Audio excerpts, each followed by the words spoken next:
राज्यस्तरीय ओडिशा दिवस कटक जिला सालेपुर ब्लॉक सत्यभामापुर गोपीनाथपुर ठारे पालित हो जाइए राज्यस्तरीय ओडिशा दिवस। ए कार्यक्रम में जोगदेवा पूर्व मान्यवर मुख्यमंत्री मोहन चरण माझी उत्कल गौरव मधुसूदन दास को जन्मपीठ सत्यभामापुर को जाई सेठारे मधुबाबू प्रतिमूर्ति में माल्यार्पण कर श्रद्धासुमन अर्पण करते। मधुबाबू एंतुड़ीशाला और संग्रहालय परिभ्रमण करने सह जन्मपीठर उन्नतीकरण निमंते भित्तप्रस्तर स्थापन करते। परे गोपीनाथपुर हरिड़ा पड़िया ठारे आयोजित स्तरीय उत्कल दिवस कार्यक्रम में जोगदे ओडिशा स्वतंत्र प्रदेश मधुबाबू अतुलनीय अवदान एवं जीवनी विषय वर्णना करते मुख्यमंत्री। अन्यमानक मध्यरे मंत्री सूर्यवंशी सूरज, पृथ्वीराज हरिचंदन, अरिंदम राय समेत बहु अतिथि उपस्थित रही। Bureau report, Sarvashakti news. पवित्र ओडिशा दिवस अवसर रे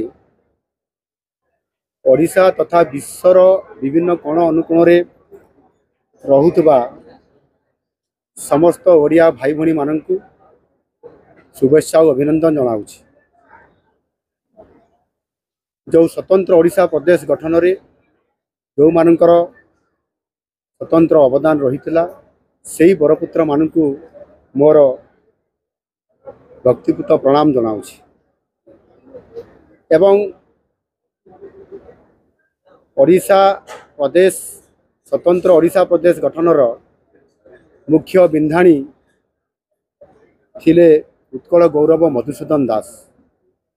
आउ सेथिपाई नुआ सरकार आसिला परे आम सरकार प्रथम थर करी राजधानी रो बाहरी जो श्रेष्ठ ओडिशा प्रदेश गठनर मुख्य बिंधाणी तांकरी जन्म स्थान रे अर्थात सत्यभामापुर ठारे आज ओडिशा दिवस पालन करिवार ओडिशा सरकार निष्पत्ति नहीं आज ताकू पालन करिसेंती। आ निश्चित भाव जो संकल्प आ शक्ति नहीं स्वतंत्र ओडिशा प्रदेश गठन करिवार मुख्य बिंधाणी साजिते मधुबाबू आज तांकरी जन्मस्थान रे आमे ये उत्सव को पालन करी निश्चित भाव आज आज आमे सौभाग्य मन करूछु। मु निश्चित भाव से मधुबाबू प्रति श्रद्धा सम्मान आउ श्रद्धांजलि आज आम सरकार संपूर्ण भाव में अर्पण करुछंती। विशेष करी आज आमे तांकर ये ग्राम रे सत्यभामापुर रे ये उत्सव को पालन करी आमे तांकर जन्मस्थान जो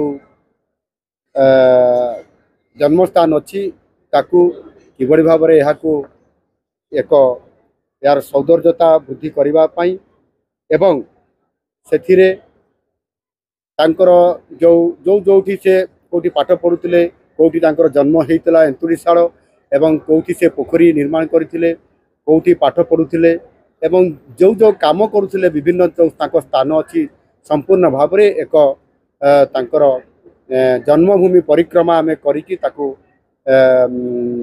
तार पुनर्जीवित करने पुनर्स्थापित करने एवं पुनर्संरक्षण करने स्वतंत्र एक डीपीआर प्रस्तुत करिछु।